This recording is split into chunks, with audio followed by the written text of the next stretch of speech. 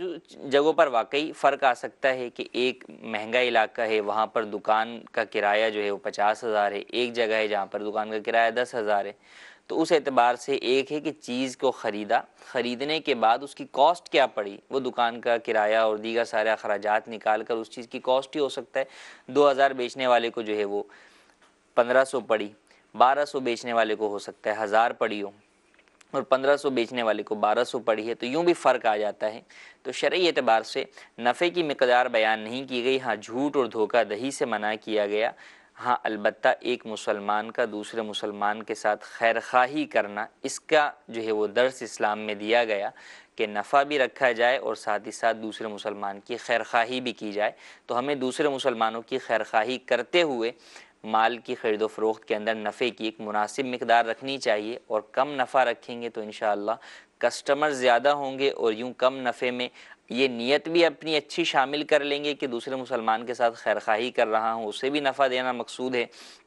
تو انشاءاللہ ان اچھی نیتوں کے اوپر ثواب بھی ملے گا، اور ان اچھی نیتوں کی وجہ سے کاروبار میں برکت بھی نصیب ہوگی۔ دوسرا سوال ہمارا سائل محترم کا کہ انشورنس کو آپ جوا کیسے قرار دے رہے ہیں؟ دیکھیں جوئے کے اندر یہی ہوتا ہے کہ آپ مال پھینکتے ہیں، پانسا لگاتے ہیں کہ یا تو میرا مال چلا جائے گا یا اس کے بدلے میں اور مال حاصل کر لوں گا، یہی تو آپ انشورنس میں کر رہے ہیں۔ آپ گاڑی کی انشورنس کر رہے ہیں،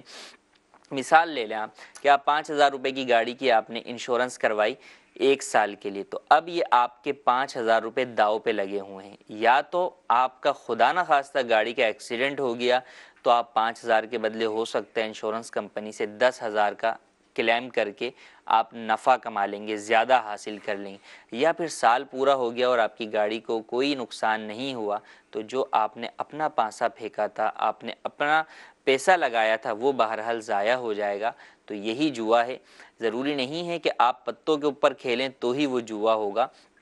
تعریف شریعت میں دیکھی جاتی ہے، اس چیز کی ڈیفینیشن دیکھی جاتی ہے، اور اصل روح کو دیکھا جاتا ہے کہ بنیاد کیا چیز ہے۔ نام تو بہت سارے تبدیل ہو جاتے ہیں بہت ساری جگہوں کے اوپر، تو نام پر اعتبار نہیں کیا جاتا، اعتبار اس چیز کا ہوتا ہے کہ آپ کی اس چیز کی اصل حقیقت اور حیثیت کیا ہے۔ وہ یہی ہے کہ آپ یہاں پر اپنا پیسہ خطر پر پیش کرتے ہیں کہ یا تو ضائع ہو جائے گا یا میں اس کے ذریعے سے اور زیادہ حاصل کر لوں گا، تو یہ جب آپ کرتے ہیں تو یہ بہرحال جائز نہیں ہے اور یہ جوا ہی ہے۔ ہاں بعض میں اس کے اوپر بعضوں کو ہو سکتا ہے اشکال آ جائے کہ کاروبار کے اندر بھی تو ہم یہ کرتے ہیں، لیکن کاروبار کے اندر آپ مال خریدتے ہیں،